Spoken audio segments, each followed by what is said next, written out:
édition est présentée par Romain Villard. Bonsoir et bienvenue dans votre édition du 20h. Voici les titres du jour. Un fait divers avec la découverte dans un appartement à Sedan du corps d'une petite fille de 10 ans. Un homme a été arrêté. La série des fausses alertes à la bombe continue dans les aéroports, aujourd'hui avec des alertes à Nantes, Bordeaux ou encore Montpellier. Pour l'information locale, nous parlerons d'une association qui fête ses 40 bougies. L'information venue de Martinique avec le problème donc pour Fort-de-France et les autres communes de Martinique, les VHU, les véhicules hors d'usage. Et enfin nous finirons bien sûr cette édition du 20h comme d'habitude avec la météo et l'éphéméride du lendemain. Nous sommes bien sûr le jeudi 19 octobre et c'est votre 20h qui est en direct. On va commencer cette édition bien sûr par un fait divers mystérieux. Hier au soir, un corps a été retrouvé dans un appartement de Sedan dans les Ardennes. Ce corps correspond à celui d'une fillette de 10 ans qui avait disparu depuis mardi soir selon le quotidien L'Ardennais. Une information confirmée ce jeudi par l'AFP citant des sources proches de l'enquête. Mais quelles sont les circonstances dans lesquelles le corps a été retrouvé ?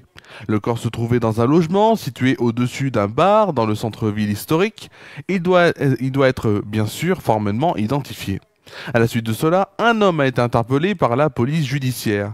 Il s'agit du locataire de l'appartement dans lequel le corps a été découvert, qui se situe à quelques centaines de mètres seulement du logement de la fillette. C'est grâce à l'appel à témoins qu'une voisine a alerté la police. C'est le parquet de Charleville-Mézières qui a indiqué donc qu'il communiquerait, qu'il a communiqué notamment ce jeudi en fin de matinée.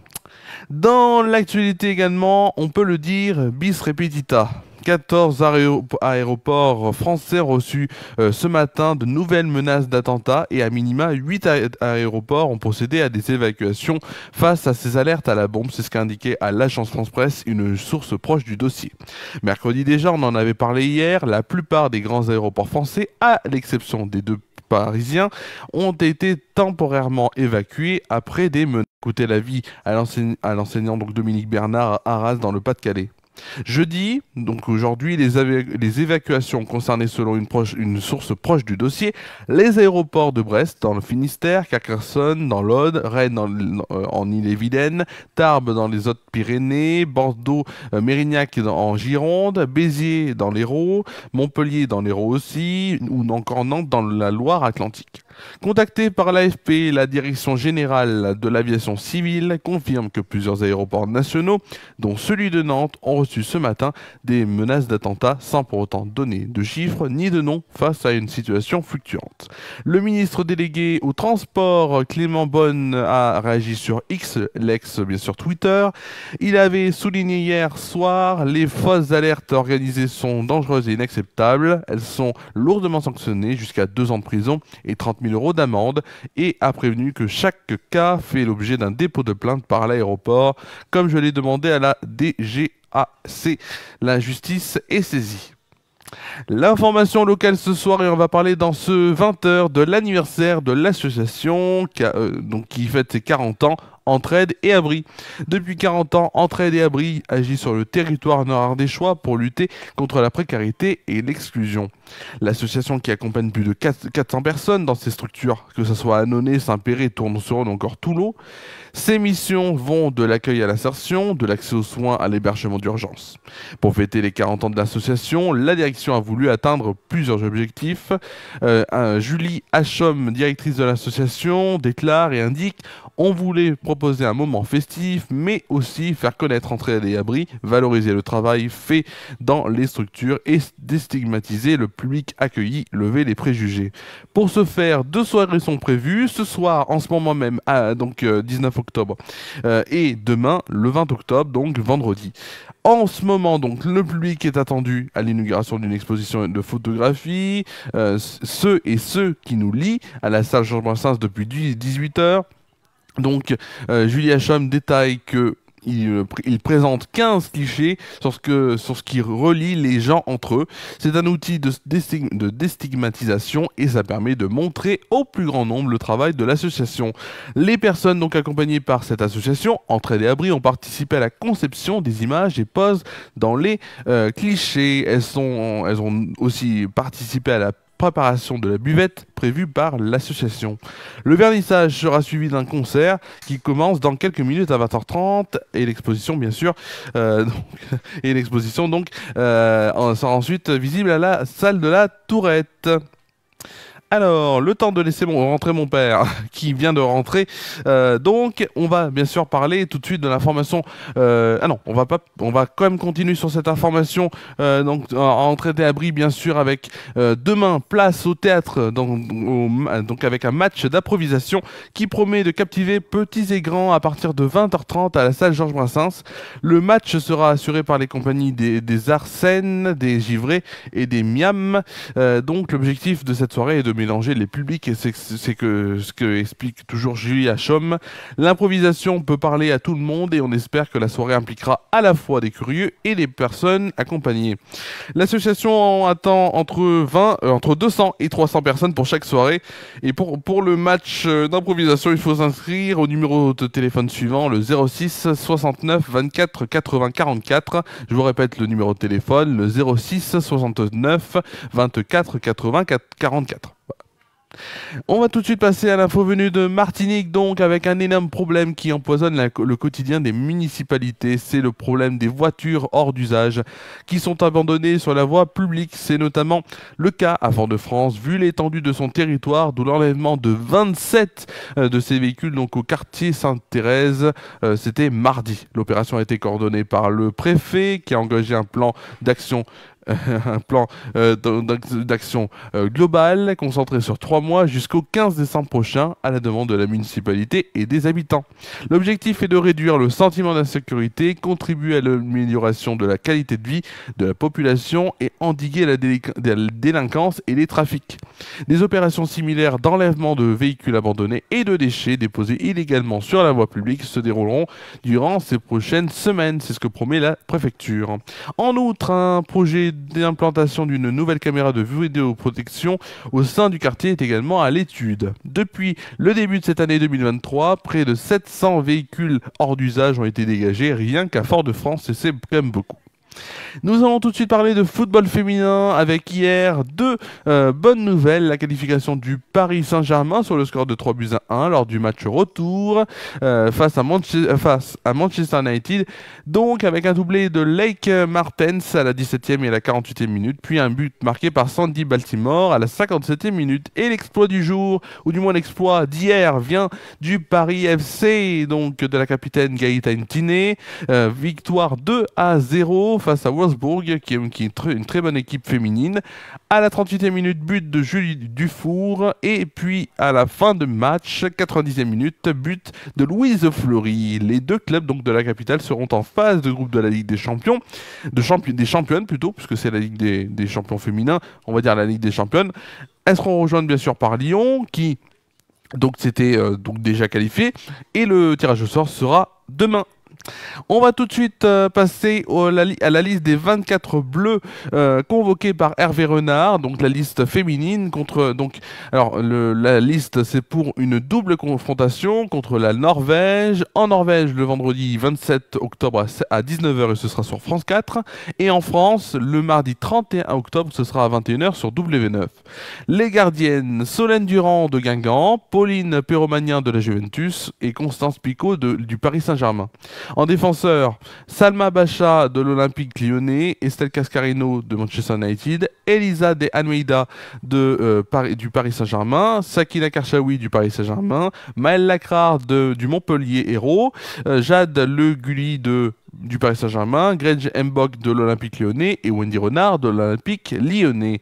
Les milieux, Grace Guerreiro du Paris Saint-Germain, Amandine Henry d'Angel City, Léa Le Garec du FC Fleury 91, Amel Majri de l'Olympique Lyonnais et Sandy Toletti du Real Madrid. Les attaquantes seront Viviane Assey de West Ham, Sandy Baltimore du Paris Saint-Germain, Vicky Béchaud de l'Olympique Lyonnais, Mathilde Bourdieu Mathilde Bourdieu du Paris FC, Kadidiatou Diani du Paris Saint-Germain, Julie Dufour du Paris FC, Eugénie Le Sommer de l'Olympique Lyonnais et Clara Matteo du Paris FC. C'est la fin des actualités générales et on va tout de suite aller du côté, si vous le voulez bien, de la météo parce qu'il y a des choses à dire. C'est tout de suite la météo sur FR News.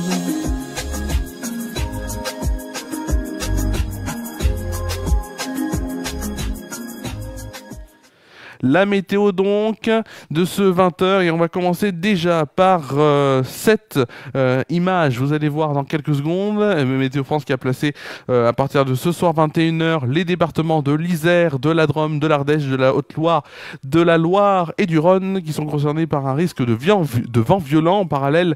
Et là, vous allez voir, ce sera notamment pour demain avec les départements de la Corse du Sud, des Alpes-Maritimes du Var et des Bouches-du-Rhône qui sont concernés par un risque de vague de submersion, une alerte qui est maintenue jusqu'à vendredi, donc demain 18h. Regardez cette carte pour ceux qui veulent la voir, donc cette carte de la vigilance pour demain, avec notamment, vous l'avez bien vu, la vigilance rouge pour les Alpes-Maritimes. On va tout de suite passer bien sûr à la météo à Tournon-sur-Rhône comme d'habitude avec demain 18 degrés de moyenne pour demain matin, de la pluie malheureusement. On aura encore une belle évolution puisqu'il y aura de rares averses pour l'après-midi, 19 degrés de moyenne et 20 degrés au meilleur de la journée. Donc on sera un peu moins bien, on va dire, le matin et ça ira un peu mieux pour l'après-midi. En plus, le week-end sera moins mauvais que de ce qu'on aurait pu voir il y a quelques jours de cela. Je peux vous en parler, il fera assez beau, du moins il fera un beau temps, du moins un temps convenable samedi. Dimanche, c'est un peu moins sûr. Mais en tout cas, voilà, ça va être c'est moins pire de ce que... c'est moins grave, en tout cas, de ce qu'on avait vu il y a quelques jours. On va tout de suite passer à la météo en France métropolitaine et on commence déjà par demain matin. Demain matin, donc, des pluies modérées concernent les régions allant du bassin parisien aux régions centrales, alors que les pluies sont fortes d'Auvergne-Rhône-Alpes à la Méditerranée avec des orages parfois forts. Les températures pour demain matin, en moyenne dans les grandes villes, avec 13 degrés à Rouen, Rennes, Orléans, Strasbourg, Bourges, Toulouse, 17 degrés pour Montélimar, Montpellier et Perpignan. Il fera 19 degrés pour Marseille et Nice. Pour le plus froid, c'est comme vous le souhaitez, il fera 11 degrés à Aurillac et pour le plus chaud, 22 degrés pour nos amis corses à Ajaccio. Là, pour demain après-midi, le temps bien sûr avec de forts orages, parfois accompagnés de grêles, éclate près de la Méditerranée. Un fort risque d'inondation subsiste. Les averses reviennent par l'Atlantique. Les températures sont en légère baisse. Pour les températures, demain matin, demain après-midi plutôt, 16 degrés à Brest, Cherbourg, Strasbourg et Dijon. Il fera, je vais y arriver, pour donc Rouen, Paris, Troyes, Orléans, Bourges, La Rochelle, Lyon, Montélimar et Toulouse, la température de 18 degrés. 21 degrés, ce sera la température pour Montpellier, Marseille et Nice. Il fera bien sûr pour le plus froid 13 degrés à Aurillac et pour le plus chaud. Donc ce sera pour toujours Ajaccio avec 23 degrés. 23 degrés, donc on montera seulement d'1 degré, mais c'est le cas dans beaucoup de villes. On fêtera demain les Aline ou encore les Lines. Donc bonne fête à toi Aline. Bien sûr c'est ma tante.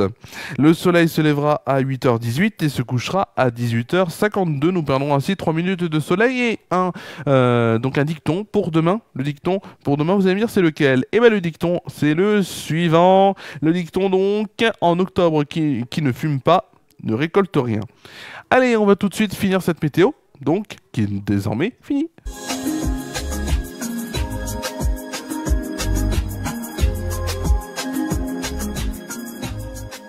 Ah, elle est géniale, il est génial ce générique. On va tout de suite bien sûr parler des prochains rendez-vous sur cette antenne des FR News, bien sûr Facebook, YouTube, vous l'avez bien compris, avec le 20h qui prendra des vacances, il ne sera pas présent pendant les vacances scolaires, donc c'était la dernière édition ce soir, puisque demain je ne pourrai pas le faire, et donc c'est la dernière édition ce soir, donc du 20h, le 20h qui reviendra le mercredi 8 novembre à 20h en direct bien sûr donc, mais une émission subsiste, une émission donc rugby, vous la connaissez, c'est Coupe du Monde de rugby 2023, le MAG en direct donc vendredi, donc demain et samedi, puisque les matchs se déroulent demain et samedi. C'est tout simple, on parlera bien sûr des résultats, des actualités et du programme de la suite de la Coupe du Monde. Donc on parlera bien sûr vendredi de samedi et samedi de la finale et de la petite finale. Vous l'avez bien compris. Enfin mardi, l'émission hebdomadaire de Bienvenue chez Romain revient sur Déclic Radio donc, et FR1 News en vidéo, donc en direct vidéo sur cette page Facebook donc FR1 News et en radio bien sûr 101.1 si vous voulez voir, si vous voulez l'entendre plutôt, 101.1 sur la FM donc ou déclicradio.fr si vous n'avez pas si vous ne captez pas la radio et que vous voulez l'entendre en version radio. C'est plus simple que ça. On parlera bien sûr de la partie locale, ce sera une émission classique, la partie locale avec les événements, le journal local et la page sport locale, puis la page sport nationale, la partie nationale plutôt avec le journal national et la page sport nationale et internationale, la partie médiatique avec les news et plateformes, le sujet de la semaine ce sera le grand retour de la Star Academy, le journal de la télé pour ensuite finir en toute dernière partie d'émission, la météo des promotion 2022 qui ont donc sorti des titres depuis ce temps-là et on écoutera bien sûr on écoutera donc 6 titres des académiciens, je vais y arriver, qui ont donc sorti des chansons. Et un match que je commenterai, ça va être un match qui va arriver dans une semaine. Quasiment, c'est un dimanche, ça va être Marseille-Lyon que je vous commenterai, bien sûr, 20h30 comme d'habitude, mais ça, donc ce sera pendant les vacances. Merci à vous d'avoir suivi cette édition du 20h avant les vacances. On se retrouve donc demain pour une nouvelle émission de Coupe du Monde de Rugby 2023, le MAG à 23h, bien sûr sur cette même antenne, cette page Facebook FR1 News. Je vous souhaite de passer une bonne soirée, une très bonne nuit et je vous dis à demain et bonnes vacances aussi. À demain 23h pour Coupe du Monde de Rugby 2023, le MAG en direct sur FR1 News.